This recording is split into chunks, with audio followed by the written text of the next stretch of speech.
చూడండి తెలుగు మిత్రులారా, ప్రార్థించండి. మన దేశం దిశ దశ ఎట్లా వెళ్తుంది?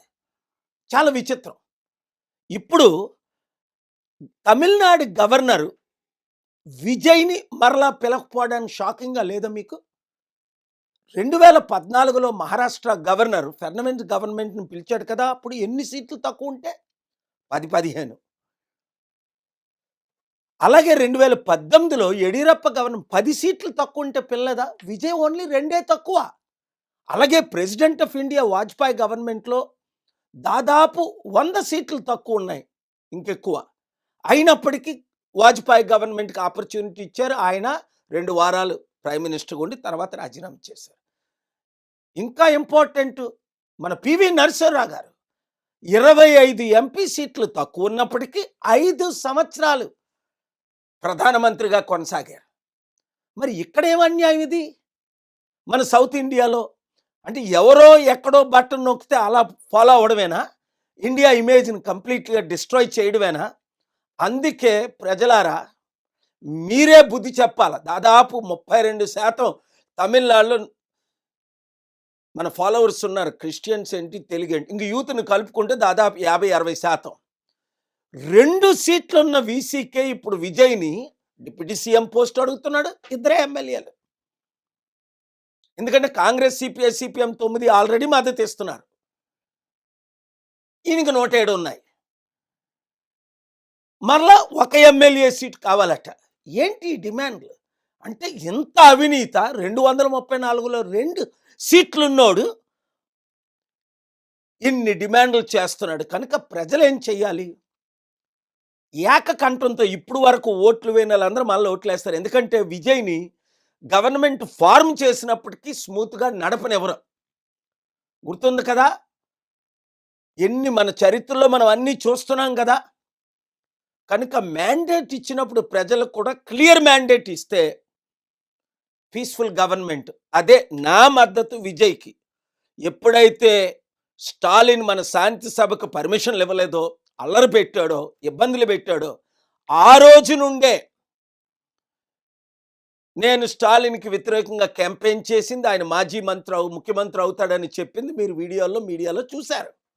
శాంతికి విరోధంగా ఉన్న వారిని ఎవరినైనా సరే మనం చిత్తుగా ఓడించాలి. అభివృద్ధికి విరోధంగా ఉన్నవారిని రండి అందరం కలిపి విజయ్కి సపోర్ట్ చేద్దాం. అవసరమైతే ఒక 3 నెలల్లో 6 నెలల తర్వాత ఆయనకి ఎక్కువ ఇబ్బంది పెడితే మరల జనరల్ ఎలక్షన్కి వెళ్దాం.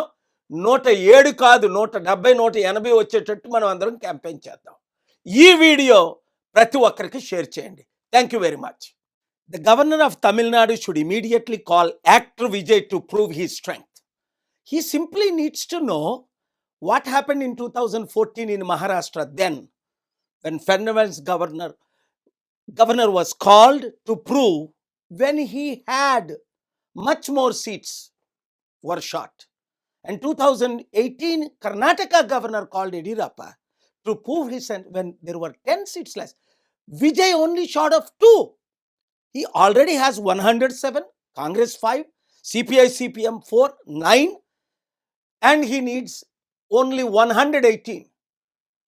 He cannot make up his own rules and destroy Indian image globally. Therefore, I have called yesterday the Prime Minister and the Home Minister to instruct the governor to do what is legal, otherwise replace him. Remember when Prime Minister Narasimha Rao was the Prime Minister, he was short of 25 seats, but he ruled for 5 years. And then Vajpayee ji, a great gentleman, he had only almost 110 seats were shot.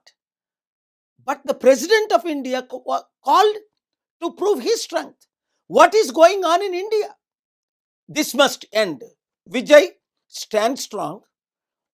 God is with you, people are with you, we are with you, world is with you. You will be put on the world map. Let us do great and mighty things in the next 6 months, because you will always have a problem. Because you are short of, when you are short of 2 seats, 5 seats, the VCK government is asking you Deputy Chief Minister post, Cabinet post, and one of your seats. Just for 2 seats. What a greed it is. People of Tamil Nadu, people of India are going to teach lesson to this kind of corrupt leaders. We will campaign and prove our strength. As I told you yesterday to many of my friends.